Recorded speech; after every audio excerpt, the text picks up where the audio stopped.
parlons de dette et d'activité de financement 2025. Le régime d'assurance chômage, c'est un régime de 1958 à 2008 qui a été grosso modo à l'équilibre. Depuis 2008, il y a eu la crise des subprimes, puis il y a eu la crise Covid, il a fallu financer et ça a créé une dette et cette dette, il faut la rembourser. Et du coup, on va aller sur les marchés financiers et on va leur dire qui peut me prêter 2 milliards ? Ce sont des opérations particulières pour l'UNEDIC puisqu'il s'agit de lever de l'argent pour assurer le paiement des allocations chômage. Les craintes concernant les droits de douane de Donald Trump ont infecté littéralement l'ensemble des marchés. Le risque, c'est que le jour où on annonce officiellement l'opération au marché financier, qu'on n'ait pas de demande de la part des investisseurs. Et dans le contexte actuel où à tout moment on peut avoir un tweet qui arrive sur les écrans, c'est pas un risque négligeable. Et donc c'est toujours un événement stressant, tendu, parce que il faut les réussir.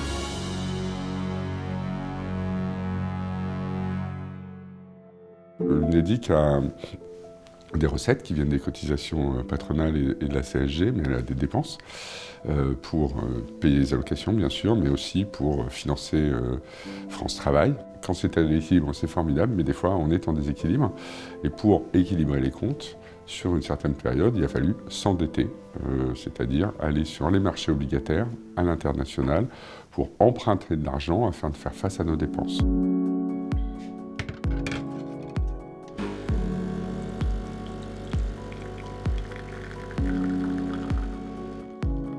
L'émission obligataire, dans la manière dont l'UNEDIC la réalise, c'est une opération syndiquée. Ça signifie que ce n'est pas auprès d'un seul investisseur, mais auprès d'une communauté d'investisseurs, qui peut être en France, en Europe et partout dans le monde.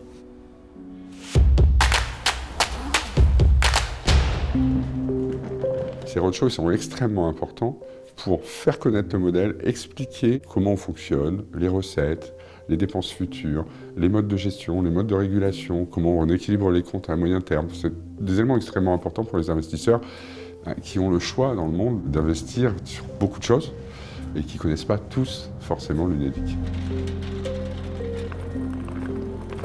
Fin mars, début avril, nous sommes partis en Asie avec le directeur général de l'UNEDIC, Christophe Valenti, et le directeur financier, Johnny Mollard. Alors nous sommes passés au Japon, à Tokyo, nous sommes passés en Corée, à Séoul, nous sommes passés à Hong Kong, puis à Singapour. Tout ça en l'espace de 8 jours. Pendant ces 8 jours au total, on va voir une dizaine d'investisseurs, environ, plus, encore une fois, des banquiers qui sont implantés sur place, travaillent pour la banque avec laquelle on organise tous ces déplacements. 4 pays en 8 jours, c'est évidemment dense, mais évidemment super enrichissant, puisque la vision des investisseurs asiatiques est très différente de la vision européenne et de la vision américaine.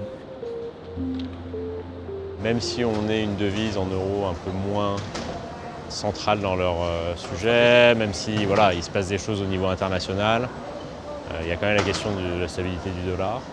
Et le sujet de l'ESG qui est aussi le grand paradoxe du jour, ou en tout cas du moment, avec un éloignement progressif côté américain, alors que c'est une tendance de long terme qui est ancrée en Europe.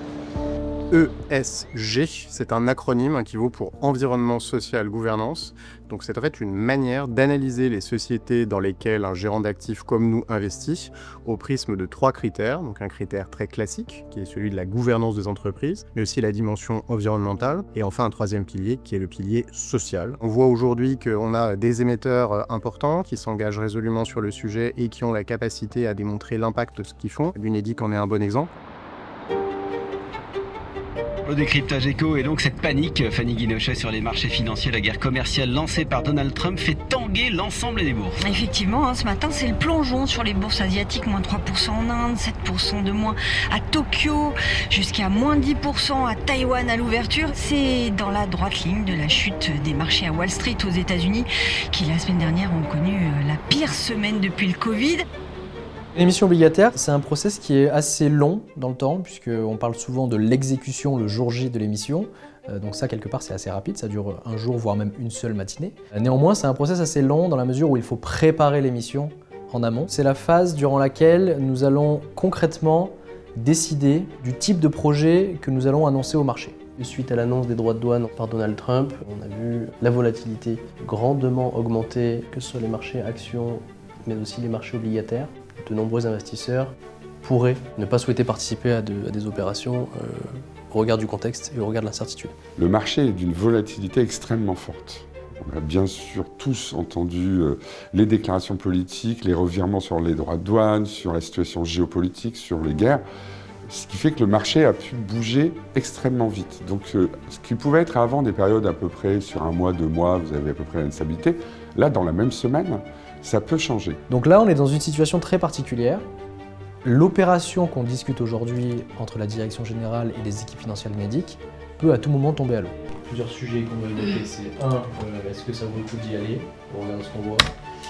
2, si oui, pour quel projet? Il nous faut un minimum de 2 milliards d'euros dans le livre d'ordre.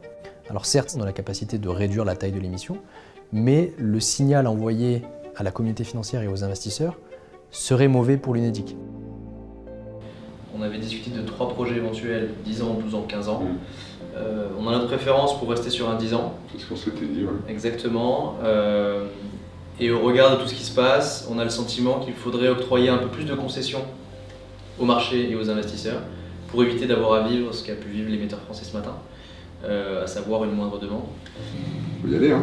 Eh bien super, dans ce cas on va se dépêcher d'aller mandater les banques avec Cassandre et après on pourra annoncer au marché le mandat pour une exécution demain matin. Alors à ce moment-là, en interne, on a décidé d'y aller. Quand on décide d'y aller, on prend notre téléphone et les banques qui composent le mandat, qui a été validé par Christophe, vont nous dire c'est une bonne idée, c'est pas une bonne idée.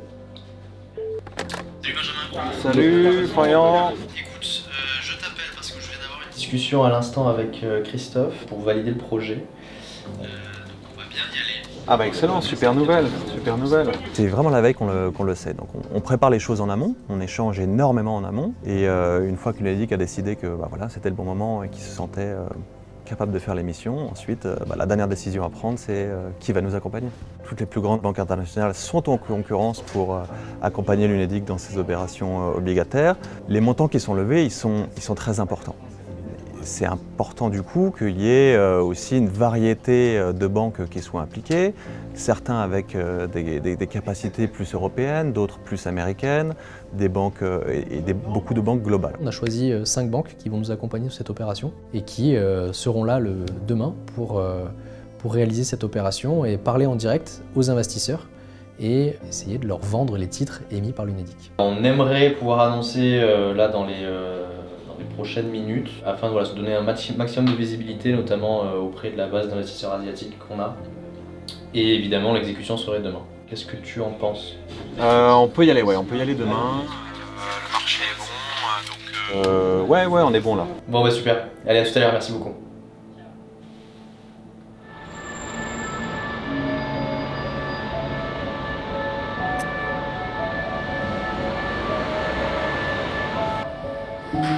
Le jour J, on arrive assez tôt, à 8h, pour justement s'assurer de la bonne tenue des marchés financiers et du lancement de l'opération. Puisqu'on projette souvent d'ouvrir les livres d'ordre à 9h. Et on fait justement un appel téléphonique avec l'ensemble des banques mandatées pour faire le fameux Go, No-Go Call, justement qui viendra valider le lancement de l'opération ou alors tout annuler au regard du contexte. I suggest we just start with the market wrap-up and what you see. It seems pretty good. Great, thank you Annabelle and good morning to the UNEDIC team. Our recommendation would be to get the message out this morning at +10 area, and we did have a discussion this morning over whether or not a +11 area start would help in order to broaden participation and help with that initial momentum. We'll just take a few seconds to think about the starting point. Dans les minutes qui précèdent l'émission, on regarde comment se comporte le marché et on définit les derniers paramètres de l'émission. Donc on avait défini en amont que ça serait du 10 ans et ensuite là on ajuste ce qu'on appelle le spread, ce qui va être cette marge que l'UNEDIC va proposer aux investisseurs au-dessus d'une référence qui va être la dette de l'État français, donc les OAT. On l'annonce au marché et ensuite les investisseurs vont nous indiquer leurs intérêts. En fonction de leurs intérêts, on va avoir la capacité ou pas à resserrer cette marge. Bien évidemment, l'objectif pour nous, c'est de resserrer au maximum cette marge pour que l'UNEDIC paye sa dette le moins cher possible. Okay, sorry for taking a few minutes. Thanks for the feedback. We are definitely considering the option and the proposition of +11, but we do think +10 area is more reasonable given the size that, as you know, is going to be a no-grow anyways. And we would prefer a smooth execution and possibly not having to tighten too much. Thanks a lot. Great, thank you. Thank you very much. And have a good day all. See you soon. À 9h, on ouvre les livres d'ordre. Et donc c'est là justement que les sales des banques, les vendeurs, vont se mettre en relation avec l'ensemble des investisseurs potentiels pour vendre les titres émis par l'Unédic. Et durant toute la matinée, nous on va avoir des discussions avec les équipes de banque et en interne pour voir la dynamique justement de construction du livre d'ordre et à partir de ça, adapter la stratégie de l'émission pour in fine clôturer le livre d'ordre en fin de matinée. Donc on a lancé l'opération il y a désormais une vingtaine de minutes. On a 1,5 milliard d'intérêt de la part des investisseurs. Je me connecte au livre d'ordre, je l'ouvre et je me suis dit, c'est bizarre. La dynamique n'est pas du tout la même que celle que j'ai connue sur les derniers livres d'ordre des dernières émissions qu'on a réalisées. Je vois pas les mêmes noms, je vois pas les mêmes types d'investisseurs et surtout je vois pas les mêmes montants que je connais d'habitude. Mais c'est pas, putain, il n'y a pas grand chose dans ce livre. Il y a 40 lignes là-dedans là. 1,2 milliard, 46 investisseurs. Ouais, c'est pas ouf. Ce serait plus confort avec une trentaine de plus. Ça va arriver. Ouais, ça va venir, mais... Il y a eu une première phase où la construction du livre d'ordre était assez lente, en comparaison aux émissions préalablement réalisées par l'Unédic. Ça, on l'explique par plusieurs raisons, la principale étant le contexte. On a parlé déjà du niveau de volatilité autour des marchés financiers actuellement. Évidemment, ce niveau de volatilité, il n'aide pas les investisseurs à se positionner. Au moment d'une émission primaire de l'Unédic, on essaye d'attendre un peu un premier avis sur la taille des émissions. Donc en général, nous, on ne se positionne pas forcément avant 10h30, voire 11h. Et une fois qu'on a mis notre ordre, on va suivre les informations qui peuvent nous aider à ajuster notre appétit. Si l'émetteur annonce un resserrement du spread et donc une baisse du taux de rendement trop forte, ça peut nous arriver de sortir de notre ordre car on n'a plus d'intérêt à investir avec un taux de rendement trop faible. Good morning, June. So in terms of next steps, we are conscious of your 2 billion target here, and given the current order book, our recommendation would be +9 for a guaranteed 2 billion trade, and then that would be our recommendation. Okay, so we can set the spread at 9 and see how quality and size can grow, and hopefully we can get the best outcome this way. Ils ont fait +9 et là, le book prend une autre dynamique. Et je vois que les investisseurs, ils se disent ok, +9 ça me va. +9 j'achète l'Unédic, il n'y a pas de problème. Depuis que nous avons communiqué, c'est-à-dire il y a un quart d'heure, il y a quasiment 2 milliards d'euros d'ordres d'investisseurs qui sont arrivés dans le livre d'ordre. Et une grosse vingtaine d'investisseurs. Donc ça fait pas mal de lignes. Et donc aujourd'hui, à 10h45, nous avons 77 ordres dans le livre pour 5 milliards au total d'intérêt de la part des investisseurs. À partir du moment où les investisseurs ont eu cette confiance que la transaction fonctionnait, d'autres sont venus. Et c'est là où effectivement il y a eu une très grosse dynamique pour finir finalement avec un livre d'ordre bien supérieur à 6 milliards.